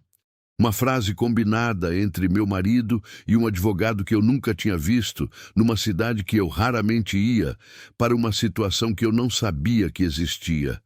O Gilberto tinha planejado isso. Tinha planejado para mim, na hora em que eu mais precisava acreditar que ele tinha me amado bem, apesar de tudo, apesar do segredo e da teimosia e do silêncio, ele tinha me deixado prova. Eu respirei fundo, continuei. A sexta e última folha era diferente das outras. Não era documento, não era anotação. Era uma fotografia. Tirada com câmera descartável, daquelas que se revelava no laboratório de farmácia, um pouco desfocada com aquele grão específico das fotos de câmera barata. Mostrava um homem de costas saindo por uma porta que eu reconheci imediatamente, a porta da casa no mato. O homem estava de costas, mas eu via o suficiente. Camisa xadrez azul, calça de sarja escura, chapéu de couro legítimo daqueles que os homens ricos do interior usam para parecer que são iguais aos trabalhadores. E na mão esquerda do homem, pendurado pelos dedos como quem carrega coisa com descuido proposital, um molho de chaves. Um molho que incluía, eu me aproximei para ter certeza, uma chave comprida, de ferro escuro, com argola no cabo. Uma cópia da chave que estava no meu bolso. Gilberto tinha fotografado o Dirceu saindo da casa que o Gilberto tinha construído com o próprio primo, da casa que estava em terra, que era do Gilberto, com uma cópia da chave que deveria pertencer só a ele. Era prova. Prova fotográfica, fraca talvez, desfocada talvez, mas prova de que Dirceu conhecia aquela casa e tinha acesso a ela. Eu organizei os 6 documentos, coloquei de volta no embrulho de papel de pão. Recoloquei o barbante, guardei dentro da lata. E em vez de guardar a lata em casa, onde qualquer pessoa que entrasse poderia encontrar, fui ao quintal no escuro e enterrei a lata embaixo do pé de pinha que meu avô tinha plantado no canto do muro, a uns 40 centímetros de profundidade, marcando o lugar com uma pedra que só eu sabia o significado. Depois, lavei as mãos, apaguei o lampião e fui deitar. Não dormi. Fiquei olhando para o teto de madeira escura no escuro total, escutando o barulho dos grilos lá fora e a respiração do Robinho no quarto ao lado. Ele também estava acordado, eu sabia, mas nenhum de nós foi falar com o outro. Fiquei pensando no homem na casa. Tá aqui não. Eu já passei. Porta tá fechada. Quem era? Empregado do Dirceu, provavelmente. Alguém de confiança que tinha chave, que ia verificar periodicamente se alguém tinha mexido na casa. Talvez não soubesse exatamente o que estava guardando. Talvez soubesse. Era difícil dizer. Mas o que era certo é que esse homem tinha percebido que o caixote tinha sido mexido, que a lata tinha sumido, e ia reportar para o Dirceu. Quanto tempo eu tinha antes que o Dirceu soubesse que eu tinha os documentos? Uma noite, talvez. Talvez menos. Por volta da meia-noite, ouvi um barulho. Fora. No terreiro. Fiquei absolutamente imóvel, respirando devagar, pela boca, o menor volume possível. Era um barulho de passos, pesados na terra seca do terreiro, com aquele som característico de sola de bota em chão de areia grossa. Não eram passos de animal. Animal não anda naquele compasso regular, pausado, de quem está avaliando. Eram passos de gente. Gente que estava andando devagar em volta da minha casa às 12 da noite. Me levantei da cama sem fazer barulho. Fui até a janela do quarto, que dava para o terreiro dos fundos, e espiei pela fresta da veneziana de madeira, aquela fresta estreita que deixa ver sem ser visto. Tinha lua, meia lua, mas suficiente para iluminar o terreiro com aquela luz azul pálida que a noite do sertão tem, e que é ao mesmo tempo bonita e assustadora. No terreiro havia uma figura, um homem, parado no meio do terreiro, de frente para casa. Chapéu, camisa xadrez, chapéu de couro, camisa xadrez azul, o mesmo homem da fotografia. Ficamos assim por um tempo longo que eu não consigo quantificar. Ele parado no terreiro, olhando para casa. Eu atrás da veneziana, olhando para ele, sem respirar fundo. Então ele virou devagar e olhou direto para a janela onde eu estava. Não podia me ver. A veneziana estava fechada, o quarto estava escuro, ele não podia me ver. Era impossível. Mas olhou direto para mim. Ficou assim por uns 5 segundos e foi embora. Ouvi as botas na terra seca sumindo na direção da estrada. O portão de arame farpado fazendo aquele ruído de mola tensionada quando abre e fecha. Silêncio. Só os grilos. Fui no quarto do Robinho. Ele estava sentado na cama no escuro. Tinha ouvido também. "Mãe", ele disse. "Eu sei." Sentei do lado dele. Pus a mão no ombro dele. "A gente vai embora amanhã cedo." "Pra onde?" "Teresina." Ele ficou quieto por um momento. "A gente tem dinheiro para isso?" Eu pensei na lata enterrada embaixo do pé de pinha. Pensei no doutor Humberto Cavalcante de Melo e no número de telefone. Pensei nos 23 alqueires e no contrato de arrendamento fraudado e na lista de nomes que o Gilberto tinha feito. "A gente vai ter", respondi. Não era resposta de dinheiro no bolso, era resposta de determinação. E o Robinho conhecia a diferença. Tá bom, ele disse. Dorme um pouco. Levanta quando eu chamar. Mãe. O quê? Ele ficou um instante calado. Então disse devagar, com aquela voz que ainda estava na fronteira entre menino e homem. Pai, sabia que você ia resolver isso. Eu não respondi. Não porque não tinha o que dizer, mas porque se eu abrisse a boca naquele momento, ia chorar de novo. E eu precisava guardar o choro para o dia em que tivesse chorar de alívio em vez de medo. Esse dia estava chegando. Eu sentia. Deitei de volta, mas não dormi de verdade. Fiquei naquele estado de meio sono em que a gente ouve tudo e o pensamento não para nunca. Só vai rodando e rodando como roda d'água que não tem onde parar. Pensava no Dirceu, no Homem do Chapéu, na escritura de 1948, na cara do Gilberto na foto, mais novo, segurando a chave com aquele ar sério, e pensava numa coisa que a carta não explicava e que eu ainda não tinha entendido. Por que a casa tinha luz? Alguém tinha acendido aquela lamparina. Não foi o vento, não foi acidente. Lamparina de querosene precisa de mão humana para acender. E o querosene não estava velho, estava bom, a chama era limpa. Alguém tinha ido àquela casa antes de mim naquela manhã. Antes de mim. Aquela luz não era para iluminar nada. Era para ser vista de fora. Era para chamar atenção. Era para fazer com que quem passasse parasse. Isso não foi você que achou. Isso foi deixado para você encontrar. A voz de novo, no fundo da cabeça. Mas dessa vez, eu não a descartei como medo. Dessa vez eu me perguntei, quem acendeu aquela lamparina? Quem sabia que eu ia passar por aquele caminho naquela manhã específica? E se não foi o Dirceu querendo me atrair para a cilada? Porque se fosse, o homem do terreiro teria entrado em casa em vez de ficar parado, me olhando. Então quem foi? Quem queria que eu encontrasse aquela casa? Quem estava do meu lado nessa história? Adormeci com essa pergunta. E sonhei com o Gilberto parado na escuridão do terreiro, como aquela noite que eu tinha me levantado para beber água e o encontrado lá fora, quieto, com as mãos sobre os joelhos, olhando para o nada. No sonho, eu fui até ele. No sonho, ele virou o rosto para mim. E disse, com aquela voz baixa e um pouco rouca, que era a voz dele de sempre. Você achou, Teresa? Agora não para. Acordei com o galo cantando e o céu ainda escuro. Me levantei, fui à cozinha, acendi o fogão a lenha. Fiz café com o último punhado de pó que tinha na lata. Acordei os filhos. A gente tinha estrada pela frente. Saímos antes do sol. Não tinha como avisar ninguém, não tinha como explicar para ninguém, não tinha como pedir carona sem responder perguntas que eu não estava pronta para responder.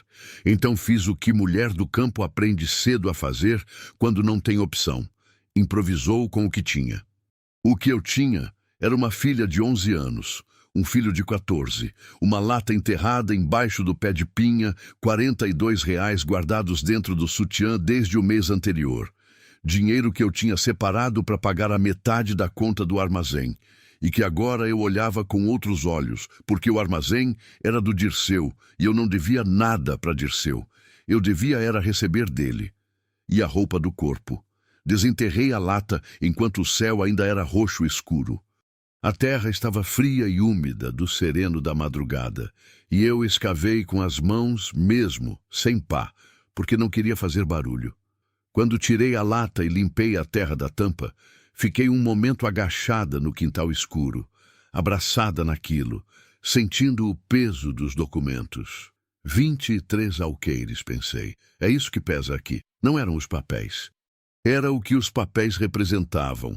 Décadas de suor de gente da minha família, por afinidade, de homens que tinham desmontado a caatinga no cabo da enxada, que tinham construído cerca e cavado poço e plantado roça em terra que achavam que era arrendada e nunca foi. Era o peso de uma injustiça velha sendo segurada pela primeira vez. Levantei. Fui para dentro. Coloquei a lata dentro de um saco de pano, aquele de farinha que eu lavei e reutilizei 200 vezes. Coloquei o saco dentro da mochila velha da escola do Robinho. Fica com a mochila nas costas o tempo todo, eu disse para ele. Ele colocou sem perguntar nada. O problema era como chegar em Teresina. Teresina fica a pouco mais de 300 quilômetros de Aroeiras do Sertão. 300 quilômetros que, de ônibus, com baldeação em picos, levam em torno de 6 horas. O ônibus que passava na estrada principal saía às 5h30 da manhã e às 2 da tarde. Eram 4h20 quando saímos de casa. Tínhamos tempo para pegar o da manhã se andássemos rápido. A parada ficava a 2 quilômetros pela estrada de terra, no entroncamento com a BR, no ponto onde tinha um botequim fechado de madrugada e uma placa de ferro enferrujada que dizia Picos 180 Caleire. 2 quilômetros na escuridão do sertão, com 2 crianças e uma mochila pesada, por uma estrada de terra vermelha que a gente conhecia de cor, mas que de noite tem seus perigos. Cobra, buraco, carro sem luz que passa rápido, o próprio escuro que faz a cabeça pregar peças. Mas ficando em casa era pior. Saímos. A estrada de terra de madrugada é uma coisa que quem não conhece não imagina. Não é apenas escura, é densamente escura, com aquela escuridão que tem textura, que parece quase sólida nas laterais onde o mato fecha. A lua tinha descido faz tempo, e o céu estava nublado de um jeito que escondia as estrelas. Então a única luz era a da lanterninha de pilha fraca que eu carregava na mão esquerda, jogando um círculo amarelado pequeno à nossa frente, que era mais sugestão de visibilidade do que visibilidade de fato. A Marininha segurou na minha mão. Não disse nada. Só apertou os dedos nos meus e andou do meu lado, os pezinhos calçados no único tênis que ela tinha, que estava apertando no dedão havia 2 meses, mas eu não tinha tido dinheiro para comprar outro. Vai ter, pensei. Logo vai ter. O Robinho andava ligeiramente na frente, olhando para os lados, naquele modo de sentinela que ele tinha desenvolvido desde que o pai morreu. 14 anos fazendo função de 35. Andamos em silêncio por uns 20 minutos. A terra vermelha amortecia os passos. O barulho dos grilos era constante e uniforme, aquele som que preenche tudo no campo à noite e que de tão onipresente vira silêncio também, porque silêncio não é ausência de som, é a ausência de som que importa. Então o Robinho parou, levantou a mão, gesto de parar. Parei, puxei a Marininha junto comigo. O quê? Sussurrei. Ele apontou com o queixo à frente. Olhei. Na curva da estrada, uns 50 metros à nossa frente, estava um carro parado, com o motor desligado e os faróis apagados. Na escuridão era difícil dizer a cor, mas o formato da cabine alta e da caçamba, aquele contorno inconfundível de caminhonete de fazendeiro, era visível mesmo contra o céu escuro. Caminhonete parada no meio da estrada às 4h30 da manhã. Sem faróis, sem motor. Só parada. Fiquei olhando por um longo momento. A cabeça foi rápida naquilo que o coração não queria aceitar. Tinha gente naquele carro. Ou tinha gente esperando no mato ao lado do carro. E aquele trecho da estrada era o único caminho para o entroncamento com a BR. Não tinha como passar sem passar do lado daquela caminhonete, a menos que a gente fosse pelo mato. Eu conhecia o mato dos lados dessa estrada razoavelmente bem. Tinha andado por Lali com o Gilberto caçando perdiz nos anos bons, quando ainda havia anos bons. Sabia que do lado direito havia um trecho de caatinga baixa, que abria, depois de uns 200 metros, para um caminho de gado que saía mais adiante, depois da curva, já perto do entroncamento. Mas, de noite, com lanterninha fraca e uma criança de 11 anos... mas com uma caminhonete parada sem motivo nenhuma às 4 da manhã. Escolhi o mato. Vem, sussurrei, bem quietinho. Me segura a lanterna. Dei a lanterninha para o Robinho. Apaga quando eu falar. Descemos da estrada pelo barranco baixo do lado direito e entramos na caatinga. O mato de noite tem seus próprios sons, diferente do mato de dia, que é quente e seco e cheio de barulho de inseto e passarinho. O mato de noite é úmido do sereno, mais fresco, com cheiro diferente. Aquele cheiro de capim e folha que só aparece quando o calor vai embora, adocicado e verde e um pouco podre ao mesmo tempo. E tem os barulhos que fazem a gente parar o coração. O galho que estala de repente. O bicho miúdo que corre no capim seco. O pássaro noturno que grita do nada. Aquele grito de urutau que parece lamento de gente e que é uma das coisas mais perturbadoras que existe no campo brasileiro à meia-noite. A Marininha sufocou um grito quando o urutau gritou. Eu apertei a mão dela mais forte. Ela entendeu. Andamos em fila, eu na frente, a Marininha no meio, o Robinho atrás, com passos curtos e cuidadosos, testando o chão antes de cada passo inteiro. A lanterninha, o Robinho mantinha apontada para o chão bem baixinha, só o suficiente para ver onde colocar o pé. Foram uns 15 minutos que pareceram muito mais. Quando saímos do mato do outro lado, já estávamos além da curva. O entroncamento com a BR estava visível lá na frente.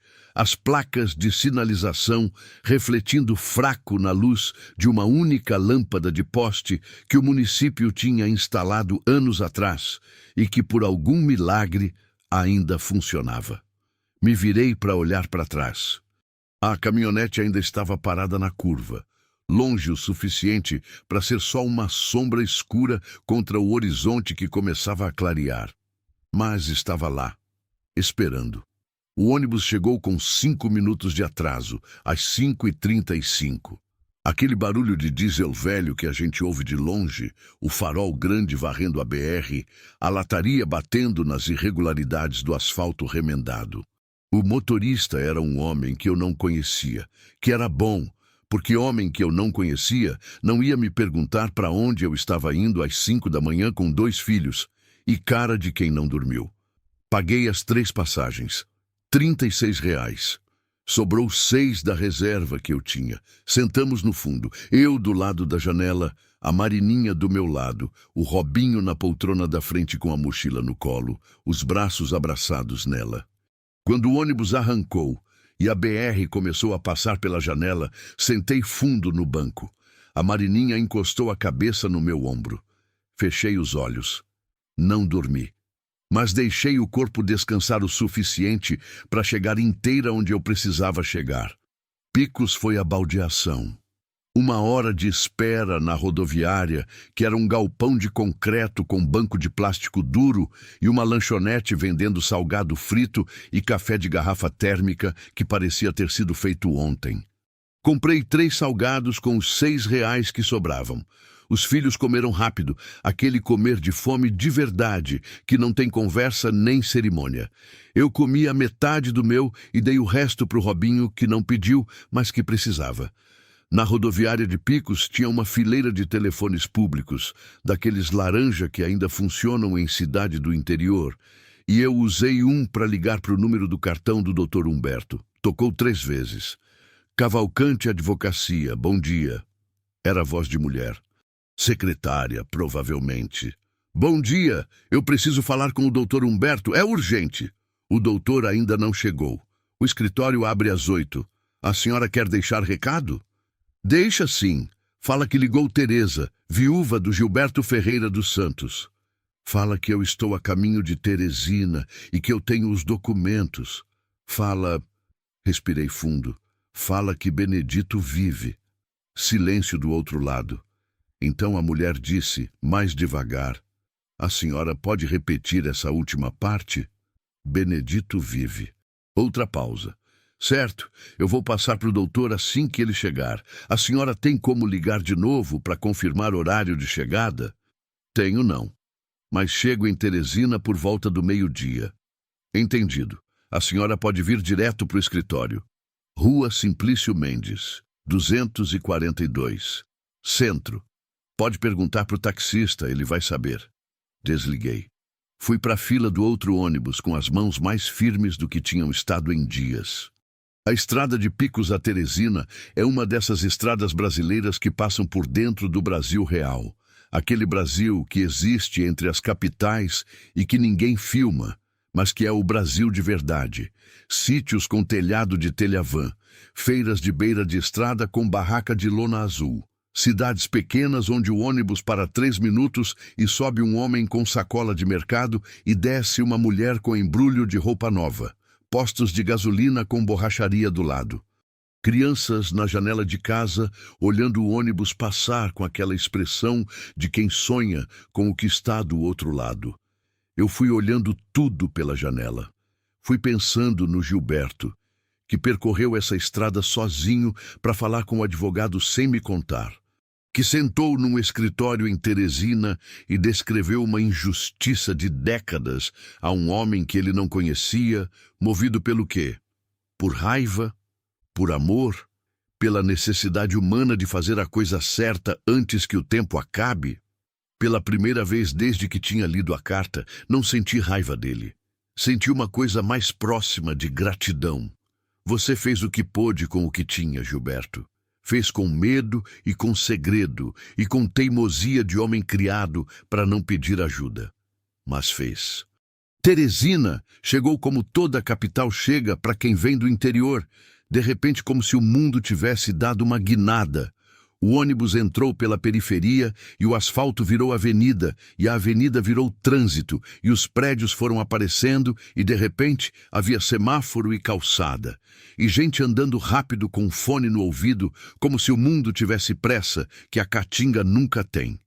A Marininha ficou com o nariz colado na janela. O Robinho ficou sério, processando. Eu peguei a mochila das costas dele quando descemos na rodoviária e passei para o meu ombro. Fica junto de mim.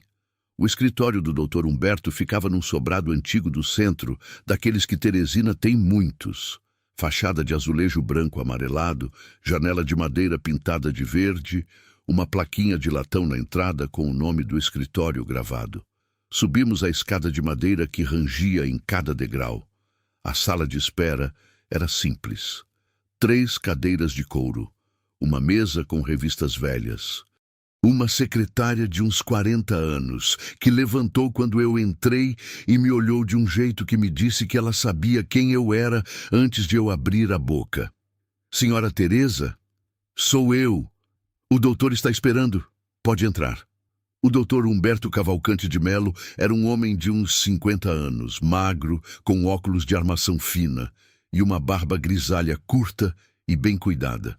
Levantou quando eu entrei. Me estendeu a mão. Eu apertei. Tinha um aperto firme, mas não agressivo. O tipo de aperto de quem aprendeu que força não precisa se provar. Dona Teresa, ele falou com aquela voz calma de quem fala com gente em situação difícil faz anos. Sente-se, por favor. As crianças podem ficar aqui também.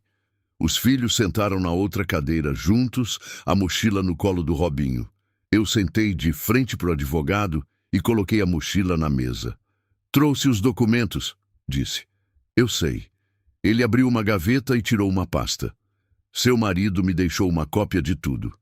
Mas precisava dos originais para entrar com o processo. Aqui estão. Tirei a lata do saco de pano. Abri. Entreguei o embrulho para ele. Ele desfez o barbante com cuidado. Abriu o papel de pão. Olhou cada documento devagar, com aquela atenção de quem lê em camadas, vendo o que está escrito e o que está nas entrelinhas. Ficou assim por uns 5 minutos. Em silêncio. Eu não disse nada. Deixei ele terminar. Quando levantou os olhos, havia alguma coisa neles que me preparou antes de ele abrir a boca. Dona Teresa, preciso te contar uma coisa sobre seu marido. A voz dele estava diferente, mais baixa, mais cuidadosa. Eu reconheci o tom. Era o tom de quem está prestes a dizer algo que vai machucar. Pode falar, disse. Ele colocou os óculos na mesa, juntou as mãos sobre a pasta. Seu marido veio aqui 2 vezes. A primeira foi em julho do ano passado, quando descobriu a situação da terra. A segunda foi em agosto, 3 semanas antes de morrer. 3 semanas, repeti. Na segunda visita ele estava preocupado. Disse que tinha ido falar com Dirceu Alencar Prado e que a conversa tinha sido mal recebida. Disse que estava com medo de que algo acontecesse antes de ele conseguir regularizar a situação. Engoli em seco. Na segunda visita, Ele me deixou algo além dos documentos. O advogado abriu a pasta. Tirou um envelope lacrado. Em cima do envelope, na letra torta e reconhecível do Gilberto, para Teresa, só ela abre. Fiz força para não tremer. Ele disse que só deveria ser entregue se a senhora viesse pessoalmente com os documentos. O advogado empurrou o envelope na minha direção. Disse que se a senhora viesse, significava que estava viva e pronta. Se não viesse, que eu aguardasse instruções. Peguei o envelope.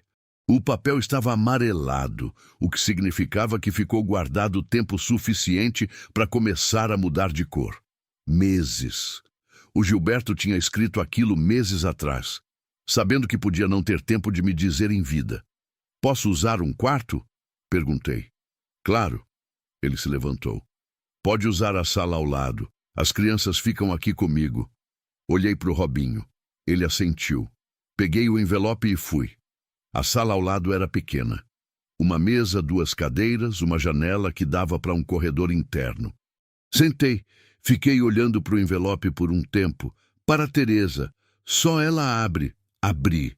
Era uma folha só. Escrita dos 2 lados, letra pequena e apressada, como de quem está contra o tempo. Comecei a ler.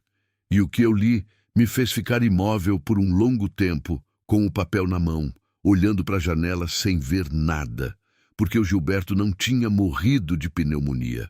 Ou melhor, tinha morrido de pneumonia. Isso era real. O diagnóstico era real.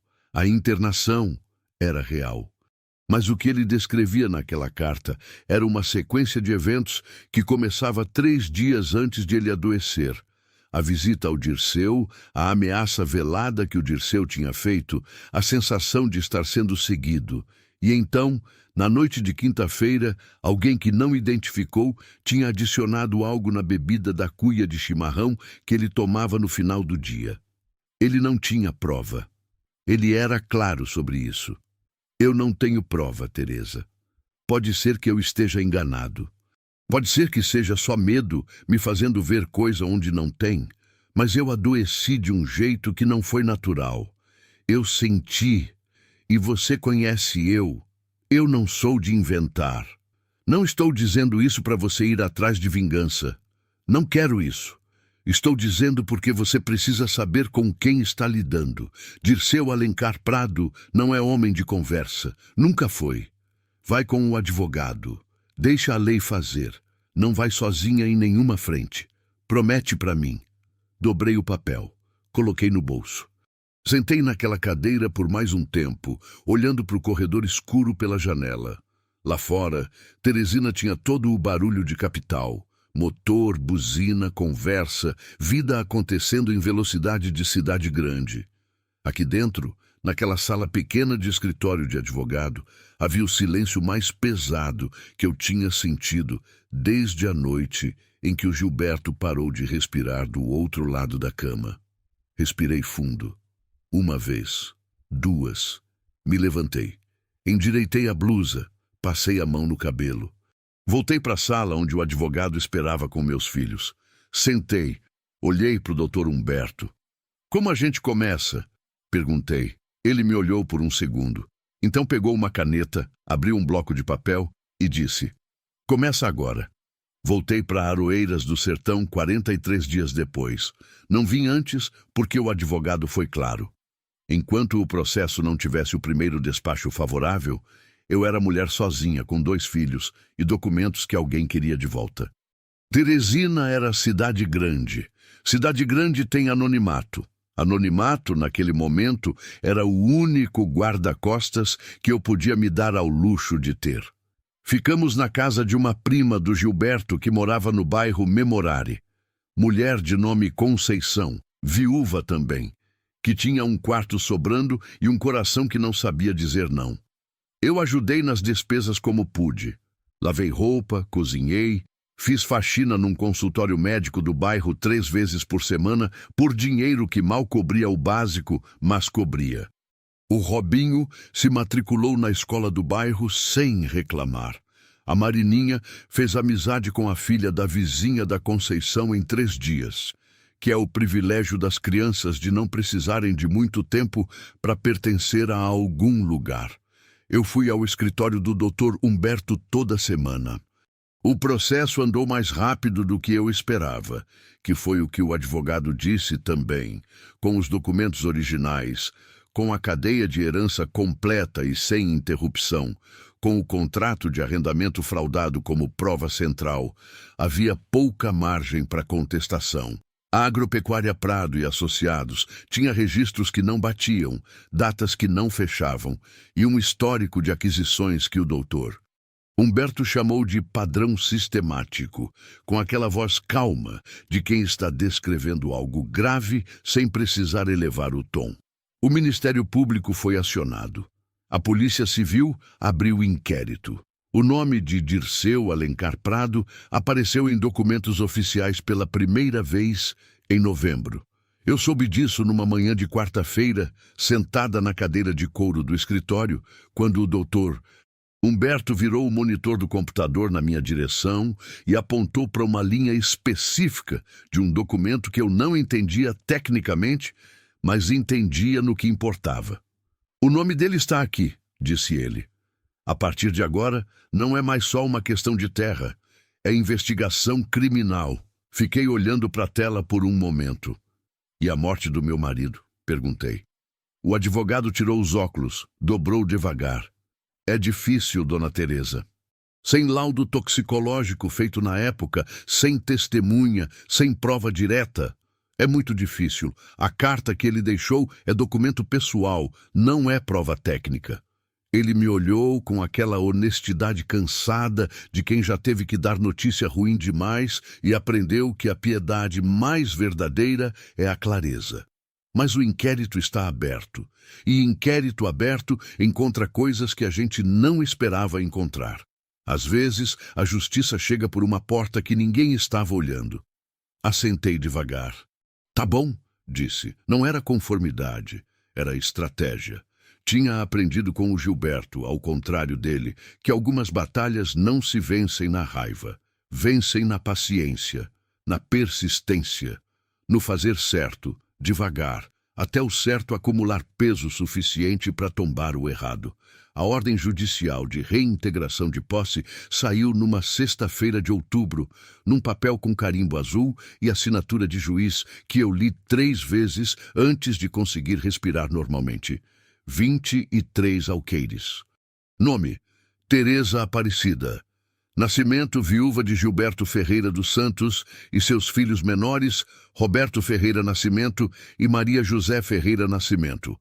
Ali estava, em papel, em carimbo, em assinatura de autoridade do Estado.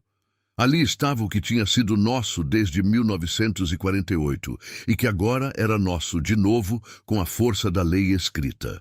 Liguei para Conceição da padaria da esquina porque não tinha celular. Ela atendeu. Eu disse o que tinha acontecido e ela soltou um grito tão alto que o atendente da padaria se levantou assustado, achando que tinha acontecido alguma coisa. Tinha acontecido, sim. Tinha acontecido o certo. Voltamos numa tarde de novembro. Ônibus de Teresina para Picos. O ônibus de Picos até o entroncamento e dali a pé pela estrada de terra vermelha que eu conhecia cada buraco e cada curva, com a luz do fim da tarde jogando aquelas sombras compridas que o sertão faz quando o sol está baixo. A Marininha não grudou na minha mão dessa vez. Andou do meu lado, olhando as coisas com aquele ar de quem estava reconhecendo e vendo diferente ao mesmo tempo. A mesma estrada, o mesmo capim, o mesmo céu enorme, mas diferente. Porque nós éramos diferentes. O Robinho carregava a mochila com os documentos, o mesmo que fez na saída, mas agora os ombros estavam mais soltos. Aquele peso de sentinela que ele tinha desenvolvido estava lá, mas estava diferente. Não era mais peso de menino tentando ser homem por necessidade. Estava começando a virar outra coisa. Postura, presença, a versão saudável da mesma força. Cheguei na porteira da minha casa, da nossa casa, na nossa terra, e parei.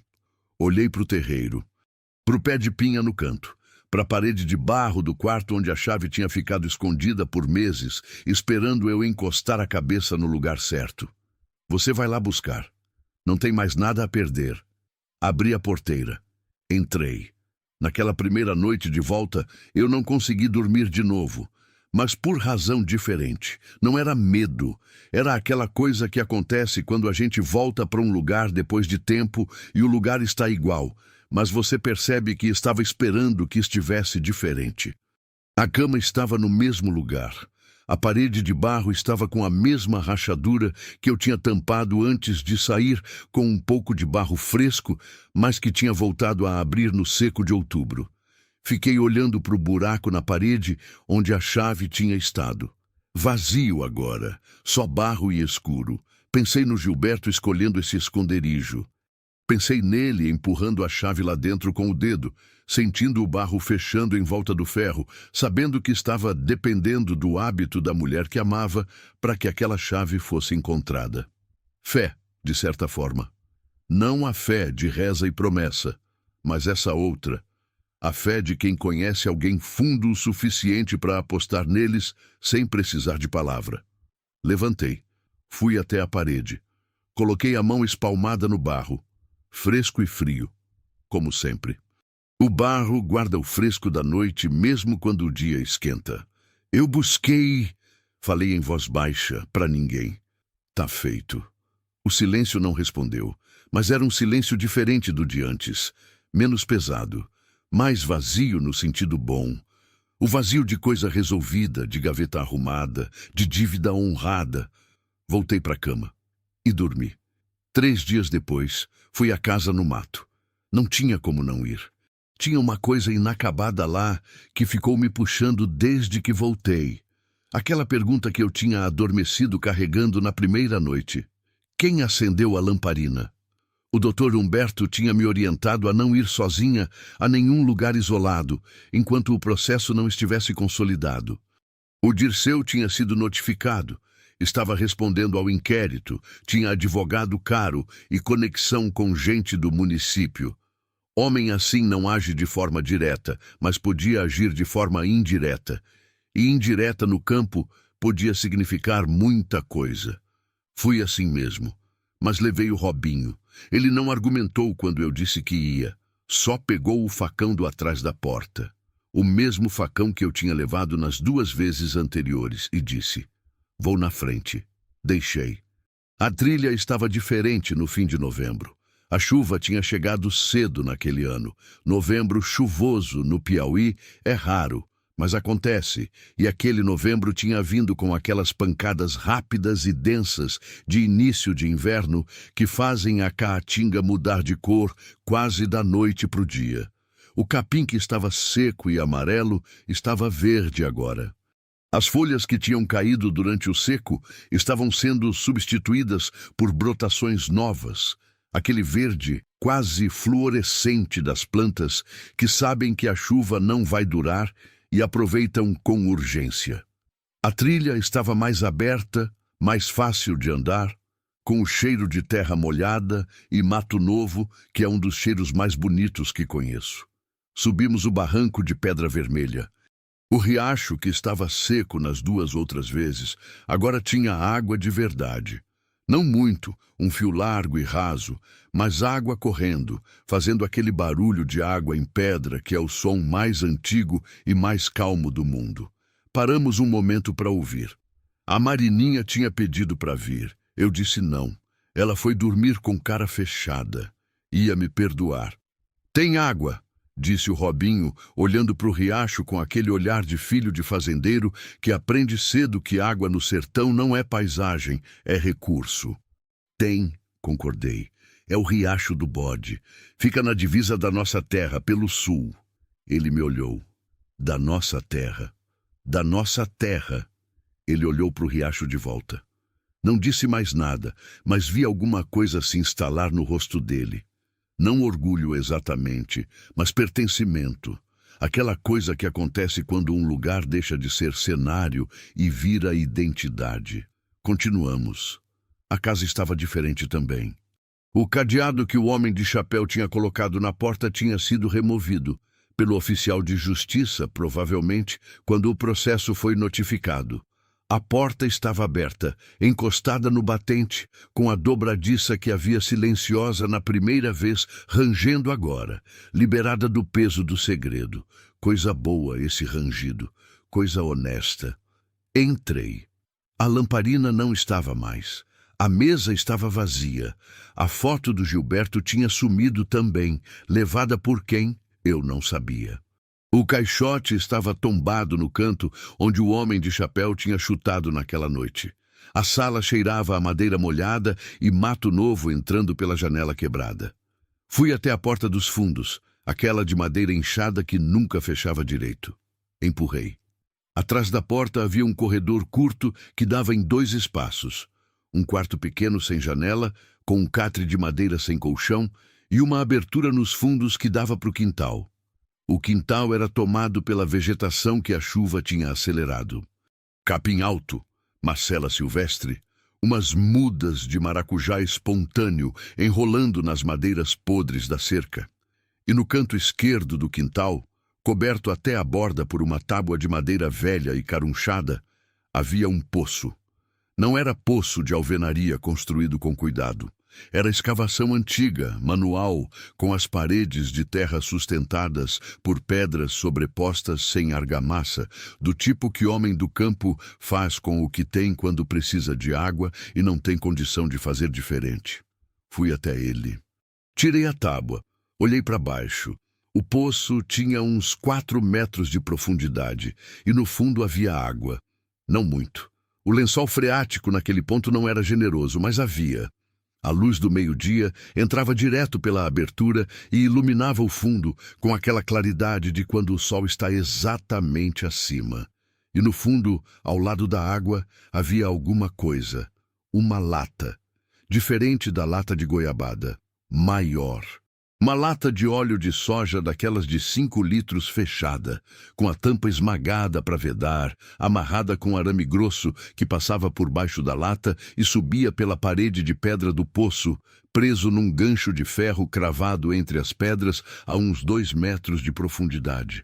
A lata estava suspensa pelo arame, não estava no fundo, estava pendurada, calculadamente, numa altura que ficava acima do nível de água, protegida da umidade. Gilberto. Só podia ser o Gilberto. O Robinho foi buscar uma vara comprida no mato. Ele entendeu antes de eu pedir que é jeito dele. Voltou com um galho de catingueira, longo e relativamente reto. Ficamos os dois na borda do poço, manobrado o galho até ganhar o arame, soltando do gancho com paciência e subindo devagar até a lata aparecer na abertura. Era pesada, mais pesada do que deveria ser se tivesse só papel. Abri o arame. Forcei a tampa com a faca de mato que o Robinho carregava no cinto. A tampa saiu. Dentro havia 3 coisas.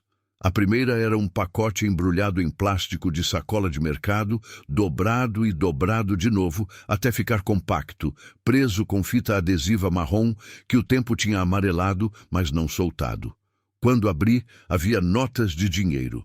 Cédulas de 50 e de 100, dobradas em maços ao todo. Contei depois sentada na borda do poço, com o Robinho em silêncio do meu lado. R$ 2.300. R$ 2.300 que o Gilberto tinha juntado, não sei por quanto tempo, não sei com que sacrifício, escondido num poço no fundo do mato, como reserva para um caso de emergência que ele sabia que podia chegar. A segunda coisa era uma caderneta de poupança de banco de Picos, com o nome dele, mostrando um saldo que eu nunca imaginei que existia. R$ 12.800 depositados ao longo de vários anos em valores pequenos, irregulares, do tipo que não chama a atenção de ninguém. 12.800. Fiquei olhando para a caderneta sem conseguir falar. Aquele homem teimoso e silencioso e amoroso, que nunca disse que estava juntando, que nunca deixou eu perceber, que fez de conta que a gente era só sobrevivência enquanto em silêncio ia construindo uma saída. Quantas noites eu fui dormir achando que amanhã seria igual a hoje, que ia continuar igual para sempre, que não havia saída, e ele estava lá do meu lado no escuro, sabendo que havia. Por que você não me contou, Gilberto? A resposta veio ela mesma, da mesma fonte de onde vinham as respostas mais verdadeiras que eu já encontrei, do conhecimento profundo de quem amou alguém tempo suficiente para entender o que eles não dizem, porque você teria gasto, não por fraqueza, por necessidade.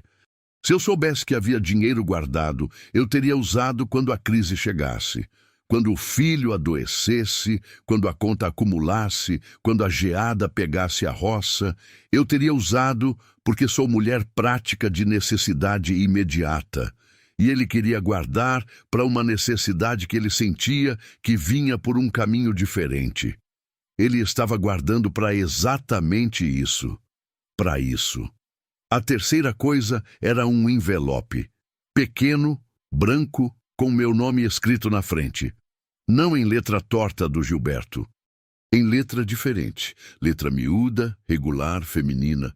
O tipo de letra de quem aprendeu a escrever com capricho. Fiquei olhando para o envelope por um longo momento. Mãe, disse o Robinho, dá 1 minuto.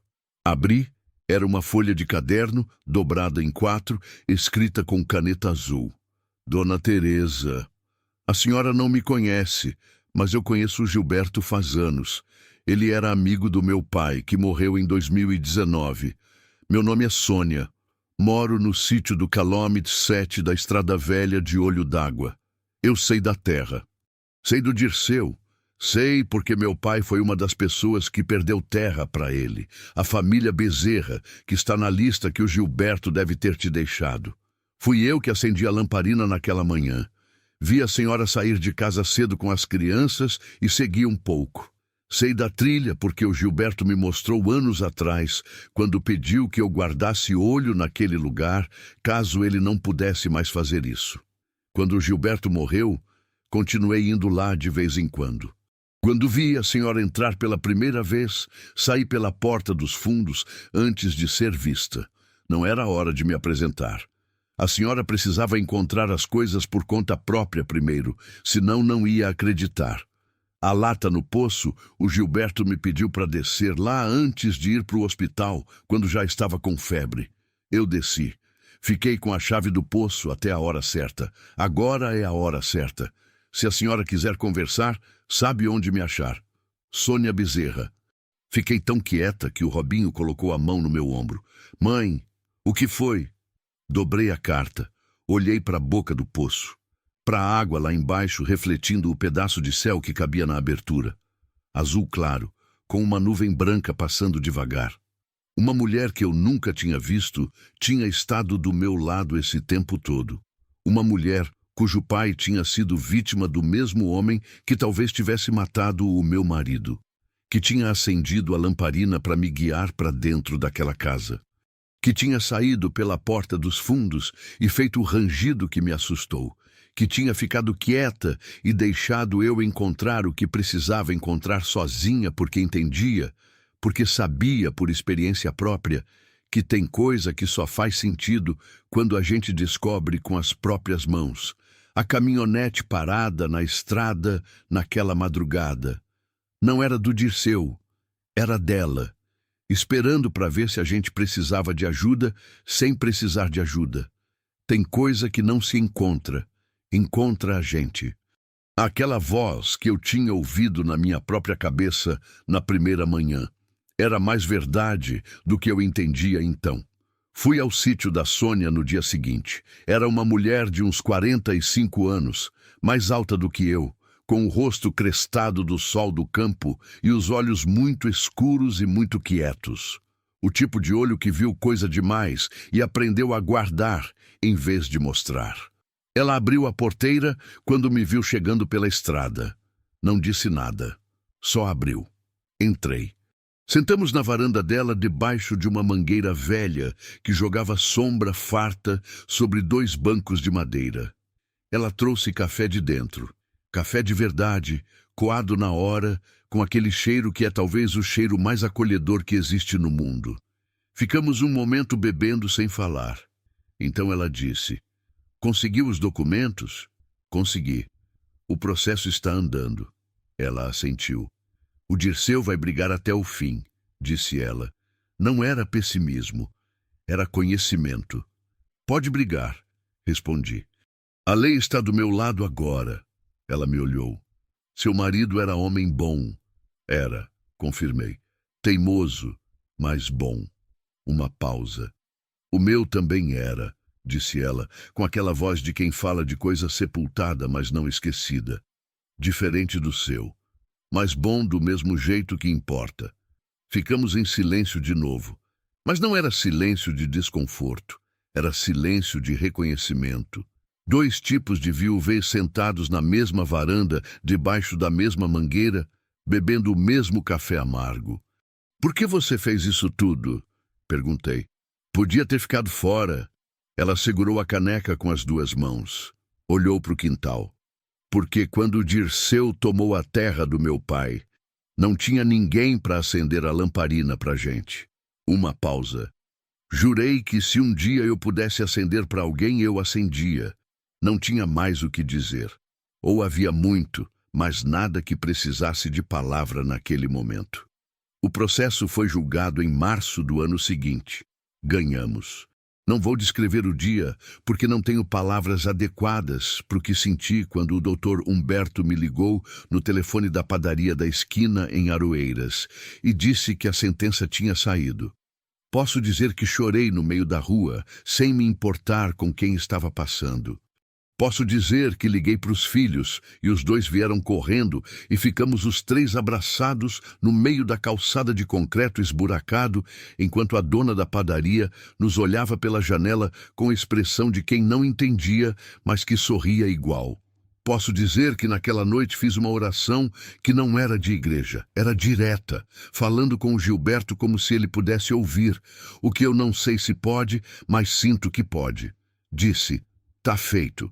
O inquérito sobre a morte do Gilberto está aberto até hoje. Não sei se vai chegar a alguma coisa. O Dr. Humberto diz que é difícil, mas não impossível. Aprendi a viver com esse talvez, não como conformidade, mas como realidade. Nem toda ferida fecha, nem toda injustiça tem sentença. Tem coisa que a vida deixa em aberto como pergunta sem resposta. E a gente aprende ou não aprende a carregar essa pergunta sem deixar ela nos definir." O Dirceu perdeu o processo. A Agropecuária Prado e Associados está sendo investigada. Ele ainda frequenta o armazém dele, ainda dirige a caminhonete nova, ainda aperta a mão de gente no enterro com sorriso largo. Mas agora tem gente que sabe o nome dele do jeito certo. E nome carregado do jeito certo pesa. Mesmo que a gente não veja, pesa. Hoje o rancho está de pé. Não o rancho da casa no mato. Esse a gente reformou aos poucos. E o Robinho quer morar lá quando tiver um pouco mais velho, que é tipo coisa dele. O rancho da nossa terra. Os 23 alqueires que passaram do bisavô do Gilberto para mim, por um caminho que passou por cartório e injustiça e poço no fundo do mato e carta de homem que não sabia dizer amor em voz alta, mas sabia esconder herança em lugar que só a mulher amada ia saber procurar. Tenho 3 cabeças de gado, pouca coisa, mas é começo. A Sônia me emprestou o touro dela para cobertura no último inverno, e o resultado vai aparecer em março. O Marininha está na escola da cidade, vai e volta de bicicleta pela estrada de terra. Os tênis apertavam no dedão. Comprei uns novos, com o dinheiro da poupança do Gilberto, numa loja de calçados de Picos, onde ela ficou 40 minutos experimentando pares, até escolher um cor-de-rosa, que eu juro que nunca tinha visto cor tão feliz em pé de criança. O Robinho trabalha a terra comigo. Não como obrigação, como escolha. Tem o olhar do pai, aquele olhar que vai longe quando está pensando. Às vezes eu o vejo parado no pé de Jurema, na entrada da propriedade, olhando o horizonte, e fico me perguntando o que está passando na cabeça dele. Não pergunto. Aprendi com o pai dele que tem coisa que a gente processa sozinho. A chave está em cima da janela do meu quarto, não no bolso, não enterrada, não escondida, em cima da janela onde eu a vejo todo dia quando acordo e quando deito. Uma chave comprida, de ferro escuro, com argola no cabo e ferrugem específica na parte de baixo que não sai, não importa quanto eu limpe. As pessoas que vêm aqui às vezes perguntam o que é. Eu digo, é a chave da minha casa. E é verdade, embora não seja toda a verdade. É a chave que o Gilberto escondeu onde sabia que eu ia encontrar. É a chave que abriu uma porta que eu não sabia que existia. É a chave que abriu outra porta que não era de madeira nenhuma. Era a porta daquele lugar dentro de mim que tinha fechado quando a caixa de pinho desceu no buraco, que tinha se trancado por dentro com o peso do luto e da solidão e da sensação de que o mundo continuava girando sem perguntar se eu queria continuar junto. Essa porta abriu, não sabe exatamente quando. Talvez no momento em que peguei a chave na parede. Talvez quando li a primeira linha da carta. Talvez quando cruzei o riacho de volta com a lata de goiabada debaixo do braço e o sol laranja na cara. Talvez quando Sônia abriu a porteira sem dizer nada e trouxe café e ficou quieta do meu lado como quem sabe que tem hora que o que a gente mais precisa não é de palavra, não importa quando, importa que abriu. Tem uma coisa que não consigo explicar ainda, talvez nunca consiga. Na manhã em que encontrei a trilha pela primeira vez, eu não sei o que me fez olhar para o lado direito naquele ponto específico da estrada. Podia ter olhado para frente, como faço todo dia.